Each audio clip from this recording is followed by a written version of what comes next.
नमस्कार दोस्तों, श्री सीताराम। उम्मीद करता हूँ कि आप सब लोग कुशल मंगल से होंगे। मैं हूँ नीलेश सत्यभामा और लेके आया हूँ आपका अपना ही चैनल अनकहा इतिहास। हमने कई मंदिरों में और कई जगहों पर देखा है कि पंचमुखी हनुमान की पूजा की जाती है। ऐसे तो हनुमान जी की कई सारी प्रतिमाएं होती हैं जो पर्वत को उठाए हुए हैं, उड़ते हुए हनुमान जी, कभी बैठे हुए, कभी दक्षिण मुखी, और एक हैं उनमें से पंचमुखी हनुमान जिनको मुख्य द्वार पर लगाया जाता है। ऐसा कहा जाता है कि अगर आपका घर दक्षिण दिशा में है तो आप पंचमुखी हनुमान जी की मूर्ति या फिर उनकी तस्वीर अपने घर पे लगाइए, क्योंकि वो बहुत ही शुभ माना जाता है। और शुभता के साथ साथ क्योंकि हनुमान जी सारी नेगेटिविटी और जितनी भी नकारात्मक ऊर्जा है उनका विनाश करते हैं, इसलिए पंचमुखी हनुमान की मूर्ति या पंचमुखी हनुमान जी की फोटो लगाई जाती है। अब आप कहेंगे कि पंचमुखी हनुमान जी में और नॉर्मल हनुमान जी यानी कि जो जिनमें एक मुख हनुमान जी हैं उनमें और पंचमुखी में अंतर क्या है, तो आइए आज हम इसी बारे में चर्चा करेंगे। तो यह बात तब की है जब भगवान राम और रावण का युद्ध होने वाला था। तो अहिरावण ने अपने भाई रावण की मदद करने के लिए भगवान राम और उनके भाई लक्ष्मण को अपनी माया से मूर्छित किया और उन्हें पाताल ले जाने की योजना बनाई, और वो उसमें सफल भी हुआ।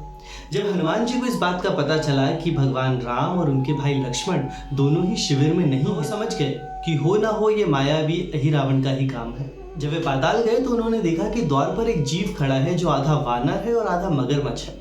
ये कोई और नहीं, हनुमान जी का ही पुत्र है जिसका नाम है मकरध्वज।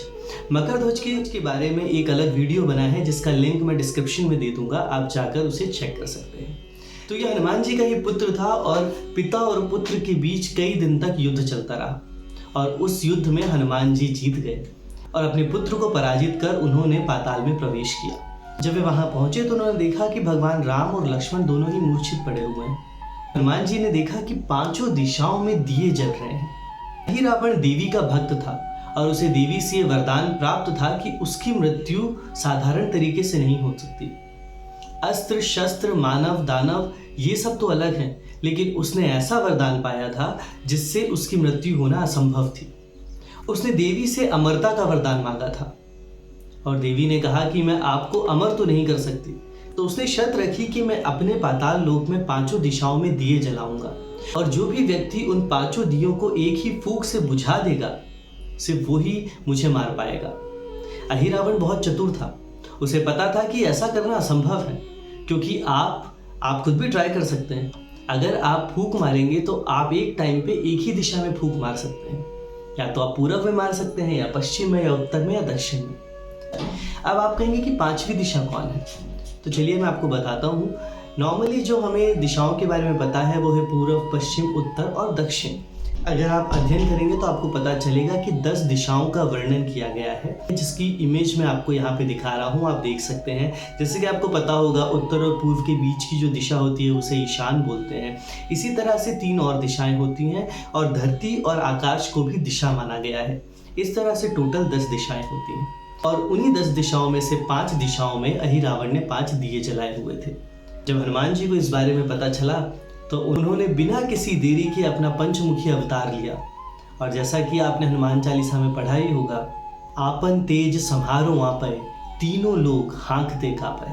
बजरंगबली की एक हुंकार से ही तीनों लोग कांप जाते हैं। अब यहाँ तो बजरंगबली ने पंचमुखी अवतार लिया है, जिनमें से चारों दिशाओं में एक एक सर थे, और जो उनका मुख्य जो वानर रूप है वो आकाश की तरफ था, और उन्होंने ऐसी हुंकार मारी कि एक ही हुंकार से, एक ही फूंक से पांचों दिए बुझ गए। बस फिर क्या था, अहिरावण की मृत्यु निश्चित हो गई और उन्होंने युद्ध करके अहिरावण का वध किया।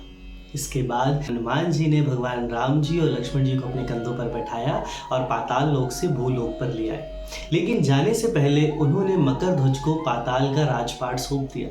उन्होंने कहा, अब से तुम यहाँ के राजा हो, और मकरध्वज आज भी पाताल के राजा माने जाते हैं। उन्होंने यह भी कहा कि तुम यहाँ पे न्यायपूर्वक ही सारे कार्य करोगे।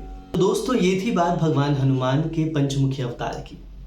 उम्मीद है आपको ये वीडियो पसंद आया होगा, और अगर आप ऐसे और भी वीडियोस देखना चाहते हैं, अगर आपके मन में भी ऐसे ही कोई प्रश्न हैं जिनके उत्तर आप जानना चाहते हैं, तो आप कमेंट बॉक्स पे आकर मुझे कमेंट कर सकते हैं। इसके अलावा अगर आप चाहें तो अपने क्वेश्चन की वीडियोस बनाकर मुझे इंस्टाग्राम पे डीएम भी कर सकते हैं। मैं उन सभी के आंसर्स आपको वीडियोस में ज़रूर दूंगा। साथ ही साथ अगर मुझे कोई इंटरेस्टिंग टॉपिक लगेगा तो मैं उसका वीडियो भी बनाऊंगा, जिसमें आपका वीडियो मैं ऐड कर दूंगा।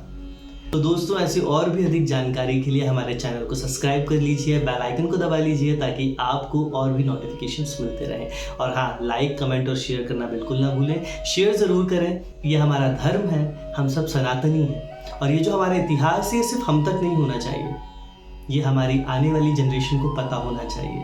तो आप जितना ज़्यादा शेयर करेंगे उनका नॉलेज उतना ज़्यादा बढ़ेगा। उम्मीद है आपको ये वीडियो पसंद आया होगा। श्री सीताराम।